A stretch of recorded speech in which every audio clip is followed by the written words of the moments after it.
नमस्कार दोस्तों, मैं हूं पंडित ठकुरेश पचौरी और YouTube पे आप अपना ये चैनल देख रहे हैं मित्रों, एस्ट्रोलॉजर ठकुरेश पचौरी।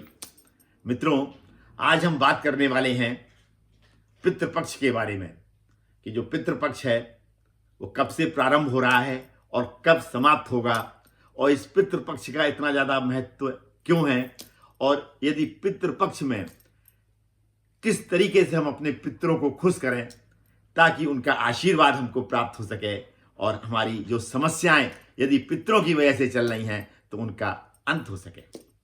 इस पर हम चर्चा करेंगे मित्रों। तो मित्रों, सबसे पहले मैं आपको ये बताता हूं कि इस दुनिया में हम जब जन्म लेते हैं, जन्म लेने के बाद धीरे धीरे हम बड़े होते हैं। बड़े होने के बाद पढ़ाई करते हैं, नौकरी करते हैं या व्यापार करते हैं, और हमारी इच्छाएं भी दिन प्रतिदिन बढ़ती चली जाती हैं कि हमारे पास गाड़ी हो, हमारे पास मकान अच्छा हो, बच्चे हमारे अच्छे निकलें, उनकी एजुकेशन अच्छी निकले। ये सब हमारी इच्छाएं बढ़ती चली जाती हैं, और इन इच्छाओं की पूर्ति के लिए हमको किसके आशीर्वाद की जरूरत है पता है मित्रों? ईश्वर के आशीर्वाद के साथ साथ पितरों का भी आशीर्वाद अत्यंत आवश्यक है ताकि हमारी इन समस्त इच्छाएं हमारी पूर्ण हो सके। तो पितरों का आशीर्वाद प्राप्त करने के लिए साल में एक बार मित्रों पितृपक्ष का पखवाड़ा आता है। आज हम उसी पखवाड़े की बात करने वाले हैं। जो पितृपक्ष है ये प्रारंभ हो रहा है, भाद्रपद की पूर्णिमा से प्रारंभ होता है ये, और आश्विन मास की अमावस्या को मित्रों ये समाप्त होता है। और 2024 में जो पितृपक्ष है मित्रों वो 17 सितंबर 2024 दिन मंगलवार से प्रारंभ हो रहा है, और 2 अक्टूबर 2024 दिन बुधवार को मित्रों ये समाप्त होगा। तो हमको पितृपक्ष में क्या करना है, अब हम इस पर मित्रों चर्चा करने वाले हैं। आपको ये बता दूं मित्रों कि हमारे सनातन धर्म में एक ऐसा धर्म है, हमारी संस्कृति एक ऐसी संस्कृति है जिसमें पशु पक्षियों और जीव जंतुओं को भी मित्रों पितरों का दर्जा दिया गया है। अब हम बात करते हैं कि इस पितृपक्ष में हम किस तरीके से पितरों का आशीर्वाद प्राप्त करें, और इस पर भी हम चर्चा करेंगे कि पितरों की तिथि आपको कैसे ज्ञात हो कि पितृ कब हम अपने पितरों का श्राद्ध करें। तो इन समस्त बातों पर हम चर्चा करेंगे मित्रों। तो अंत तक आप हमारे साथ अवश्य इस चर्चा में मित्रों बने रहें। हमारे जो पितृ मतलब हमारे माता पिता, हमारे दादा दादी जिस तिथि पर स्वर्गवास होते हैं, जिस तिथि पर उनका स्वर्गवास होता है मित्रों, वही तिथि पर हमको उनका श्राद्ध करना पड़ता है और करना भी चाहिए। जैसे यदि कोई व्यक्ति पूर्णिमा तिथि पर किसी का स्वर्गवास हुआ है तो हमको उसका श्राद्ध पूर्णिमा तिथि पर करना है। इसी तरीके से प्रतिपदा, द्वितीया, तृतीया जब भी उनका स्वर्गवास हुआ है उसी तिथि पर हमको उनका श्राद्ध विधिवत करना चाहिए। श्राद्ध करने की विधि क्या है इस पर हम चर्चा करेंगे मित्रों। और यदि हमको अपने पितरों की तिथि का ज्ञान नहीं है तो हमको सर्वपितृ अमावस्या यानी जो कि 2 अक्टूबर 2024 दिन बुधवार की पड़ रही है, उस दिन हमको भूले बिसरे पितरों का श्राद्ध कर देना चाहिए यदि हमको उनकी तिथियों का अच्छी तरीके से ज्ञान नहीं है। तो करना क्या है मित्रों, तिथि वाले दिन आप देखिए श्राद्ध जो है वो आप बहुत बड़े स्तर पर भी कर सकते हैं, और यदि आप सक्षम नहीं है तो आप छोटे स्तर पर भी श्राद्ध करेंगे, उसका भी पूर्ण रूप से फल आपको मित्रों प्राप्त होगा। तो श्राद्ध की तिथि वाले दिन किसी भी ब्राह्मण को घर पर बुलाइए, जोड़े से बुला लीजिए तो ज्यादा अच्छा है। और दोपहर के समय, क्योंकि पितरों का जो समय होता है वो दोपहर का होता है, सुबह और शाम देवताओं का समय है और पितरों का जो समय है वो दोपहर का समय है। तो दोपहर के समय किसी ब्राह्मण को घर पर बुलाइए, और यदि जोड़े से बुलाएं तो ज्यादा अच्छा है। और पूरी सब्जी और खीर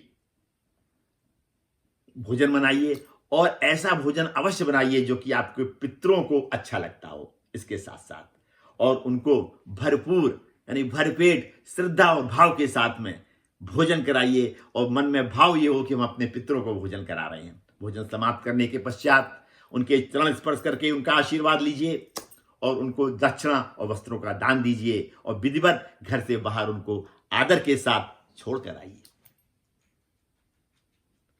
अब तर्पण यानी 15-16 दिन जो आपके पितृपक्ष के दिन होते हैं, जो पितृपक्ष का पखवाड़ा होता है, उस 15-16 दिन आपको विधिवत तर्पण भी करना है। तर्पण क्यों करना होता है मित्रों? क्योंकि पितृपक्ष जब प्रारंभ होता है, स्वर्ग से उतरकर जो पितृ हैं हमारे, वो इस पृथ्वी पर विचरण करते हैं, इस भाव के साथ में आते हैं कि उनको जल और अन्न प्राप्त हो सके। यदि उनको जल और अन्न विधिवत प्राप्त होता है मित्रों, तो वो प्रसन्न होकर आपको आशीर्वाद देते हैं। और यदि नहीं भी प्राप्त होता है तो विचरण तो करते हैं, लेकिन वो अतृप्त रहकर आपको श्राप भी दे सकते हैं। अतः प्रतिदिन आपको तर्पण कैसे करना है? एक स्टील का गिलास लीजिए और उस पर दूध और पानी, उस स्टील के लोटे में, गिलास न लेके एक लोटा लीजिए, उसमें पानी भर लीजिए, उसमें दूध डाल लीजिए और उसमें काला तिल डालिए और जौ डालिए और एक कुश की अंगूठी ले आइए, वो रिंग फिंगर में पहन लीजिए जल देते समय। और प्रतिदिन दोपहर के समय दक्षिण दिशा में मुख करके आसन पर खड़े होके इस भाव के साथ में उस जल को अर्पित करिए कि हम अपने पितरों को ये जल पिला रहे हैं। मन में आपके ये भाव होना चाहिए और धीरे धीरे करके वो जल आप छोड़िए गमले या क्यारी में। ये प्रतिदिन आपको 16 दिन करना है, कंटिन्यूसली, लगातार, इसमें गैप नहीं होना चाहिए। यदि आप इस तरीके से पितरों को जल अर्पित करते हैं और श्राद्ध की तिथि वाले दिन अपने पितरों का श्राद्ध करते हैं, तो निश्चित मानिए आपको पितरों का आशीर्वाद प्राप्त होगा और आपकी समस्त इच्छाएं पूर्ण होंगी। यदि जन्म कुंडली में किसी तरीके का पितृदोष, कालसर्प दोष के प्रभाव से आपके परिवार में समस्याएं आ रही हैं, तो उन समस्याओं का भी मित्रों निश्चित रूप से आगे आने वाले समय में निदान होगा। क्योंकि यदि इस तरीके के दोष जन्म कुंडली में होते हैं तो आपके कार्यों में व्यवधान आने लगते हैं, कोई भी मांगलिक कार्य संपन्न नहीं हो पाता है, अषाद रोग घर में किसी न किसी परिवार के सदस्य को हो जाते हैं, कार्यों में रुकावटें आने लगती हैं। तो ये साल में एक बार आपको मित्रों मौका मिलता है, इस मौके को मित्रों गंवाइए नहीं। यदि आप साल में 15-16 दिन पितरों के लिए कुछ इस तरीके की सेवाएं पितरों की कर देते हैं, जैसा कि मैंने अभी बताया है, विधिवत उनकी श्राद्ध और उनका तर्पण यदि विधिवत आप कर देते हैं, तो निश्चित मानिए पितरों से संबंधित जितने भी समस्याएं हैं आपकी, उनका पूर्ण रूप से अंत हो जाएगा। कैसा लगा मित्रों आपको मेरा ये एपिसोड? यदि अच्छा लगा तो आप सभी से मेरा अनुरोध है कि इसको ज्यादा से ज्यादा शेयर करें, क्योंकि यदि आप शेयर करेंगे तो ये आपका सहयोग होगा और आपके शेयर करने से ये जानकारी अधिक से अधिक लोगों तक पहुंचेगी और जो लोग इस जानकारी से अनभिज्ञ हैं वो इसका फायदा ले पाएंगे, खासतौर से हमारी युवा पीढ़ी। और मुझको भी अत्यंत प्रसन्नता होगी यदि ये जानकारी ज्यादातर लोगों तक पहुंचेगी और लोग इसका ज्यादा से ज्यादा लाभ लेंगे।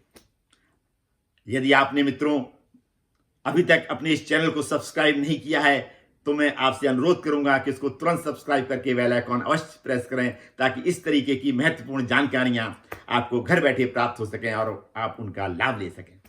आज मैं अपनी वाणी को इस भावना के साथ में विराम देता हूं कि आप सब पर पितरों का आशीर्वाद बना रहे और पितरों की वजह से यदि कोई समस्याएं हैं तो आगे आने वाले समय में उनका अंत हो। उन्हें मुलाकात होगी मित्रों किसी ऐसी ही महत्वपूर्ण जानकारी के साथ में। तब तक अपना ये चैनल देखते रहिए और इस तरीके की जानकारियां प्राप्त कर उनका घर बैठे लाभ लेते रहिए। धन्यवाद मित्रों, अंत तक मुझसे जुड़े रहने के लिए और मेरा ये वीडियो पूर्ण रूप से देखने के लिए आप सभी को मित्रों बहुत बहुत धन्यवाद।